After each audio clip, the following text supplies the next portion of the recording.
Set myself free. Now on me, found everything bites.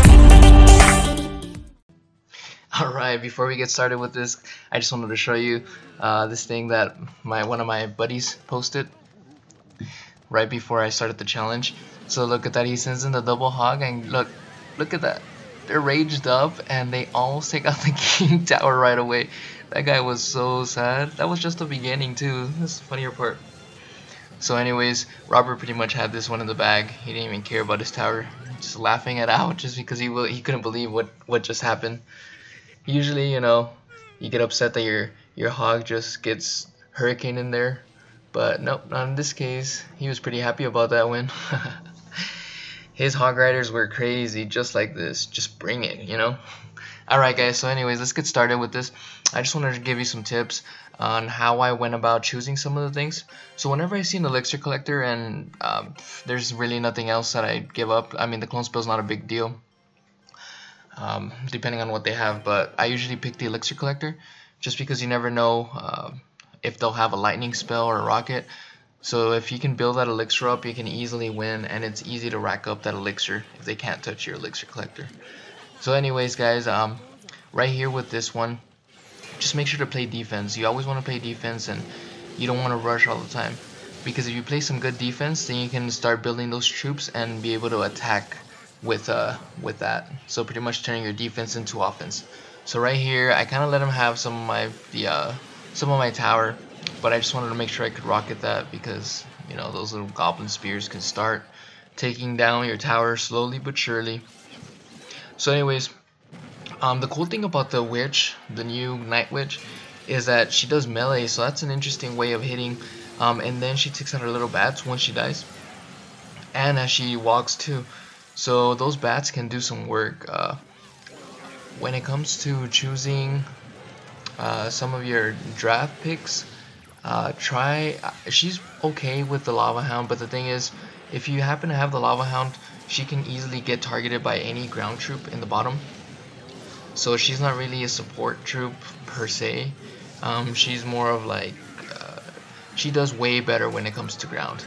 So if you back her up with some giants or even a knight or something, she does so much work. And also with some spawn troops. So for instance, if you have like a little spawner deck or something, and you happen to have the night witch, go ahead and choose that, because that'll definitely help out. So this one right here, I chose the arrows just because I can just counter that with the minions, and this one was a tough choice, so I ended up with the witch just because I feel that she could do more. And then I just wanted the night witch because I felt that would be a good combo. I didn't really need the cannon. So this one right here, this was actually kind of an annoying attack when it came to this.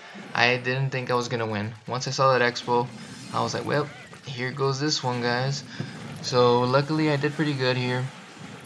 I sent my witch from the very back, you know, just so I can start getting some elixir and be able to send in a push. So you always want to send your things in from the very back, and you want to watch out. So if you happen to see that they have a lightning spell, just keep that in mind, because if they have that lightning spell, you don't want to send too many things in there. So once I saw that they had a lightning spell, I started sending things very cautiously. You don't want to put both of your witches at the very back and the executioner, because then he'll be able to lightning spell two of those things and your tower, or all three. So you don't want to have them too close. The only time you want to rush is if they just use the lightning. So what I try to do is I put the executioner, hope that he lightnings the executioner, since the executioner can take some hits. Once he does that, that's when I'll start rushing. So right here, now that you see that they use the lightning, I'm gonna go ahead and start rushing with my troops. And there goes my mortar trying to take down his stuff. It's kind of hard to take down his stuff when he has 3 defenses, so I didn't think I had a chance, to be honest. So then after this, I just kind of start rushing right here. I try to keep my mortar alive to kind of take it down, take his tower down. And this is where it gets a little sketch, guys. I thought he had me, and he lightning spells me right here. Just check it out. Boom. He got me there. So then I start rushing, because I knew he was going to be low on elixir. So that's when you just have to push hard. So there you go, guys. That's how you can turn it around. Even though it looks like you're about to lose, there's always a way to turn it around. So don't give up, because you never know what's going to happen. So right here, I ended up choosing the giant skeleton just because I I like the big bomb, and you can always use it for defense and offense, so it's real nice to have it.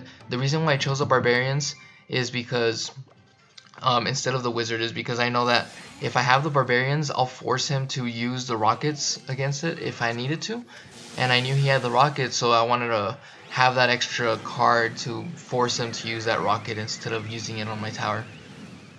So right here, it was pretty much like a little Barbie party, because I had that barbarian hut, I mean the barbarian, what is it called, barracks thing, and I had barbarians, and I had the battle ram, so I pretty much had every barbarian aspect of the game right here.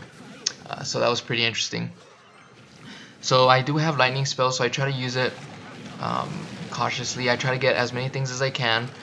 You'll notice that I'll click on the lightning spell a few times and then I'll cancel it just because there's not enough things for me to see the value with that.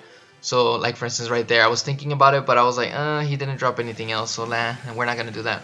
So like I said, guys, send things from the very back. That's the most important thing, so you can start building that elixir. So this is right here where I'm gonna use the lightning spell. As you can see, I got a lot of value from there because I was able to get the tower, I was able to take down the wizard, and I was able to take down the night witch.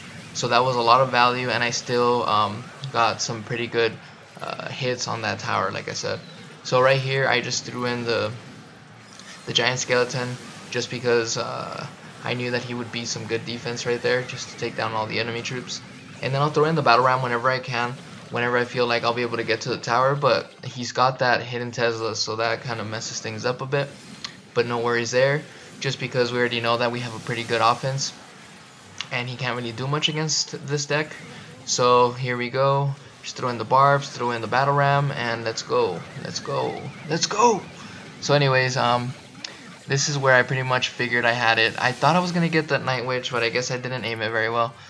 So look at this, guys, this is where the giant skeleton comes into play.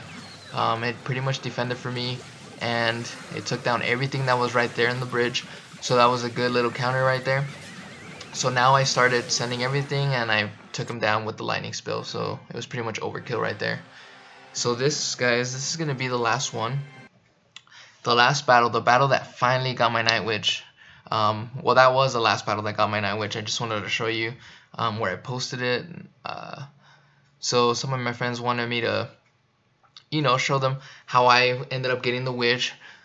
So that's the reason why I'm making this video for them. But yeah, hopefully this helps you guys. So like I said, make sure to choose those winning condition cards, and that's going to make the huge difference, like the balloon, anything else such as giants, golem. Don't be afraid to get the golem, or even the infernal dragon, or the three musketeers, because they might not have that counter against your cards. So it's important to choose those cards that will give you that winning condition. Alright guys, well thank you so much for stopping by over here with DJ Clan Smasher. I'll be bringing more content, so if you liked the video, please let me know, subscribe, and if you did like the video, I'll go ahead and start posting more things. I know I'm just barely starting, this is a new channel, so it would be very much appreciated if I could get your support, guys. Well, thank you so much, have a great day, bye bye.